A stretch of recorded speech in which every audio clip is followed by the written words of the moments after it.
แต่ก็ว่าแต่เขาอยู่แต่วันนอกเมียไหนแต่มีอะไรเปื้อนอยู่ว่าเขาว่าที่เขาว่าเหตุการณ์ในเมืองไงผมนั่นก็ว่าเรียบเพี้ยนไงดีอยู่นะเฮ็ดเมื่อไหนก็คุยตั้งคืนก่อนนั้นมันมีผับไปตัวคือ2 ก่อกว่าละก็ดีอยู่วันนอกนี่ไปตัวกล้วยกาเมื่อมตีกลางหลายๆเครือก็ได้เด็กกว่าในเมืองกาการขายกล้าขายก็ได้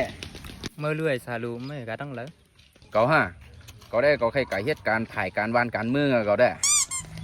เดียวพวก2 ก่อมีตังเย็นอ่านก็เพราะวันหนึ่งห้องไปมั่งยากันขึ้น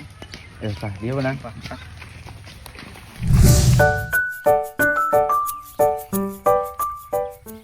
ไอ้คนไหนเอฟมีเงินหนำไงว่าใครตายเอาเงินมาไอ้ก็เร็วก็ไปไม่เงินเมื่อมาเปียดผมจำถึงเมื่อมีเงินไหลหือ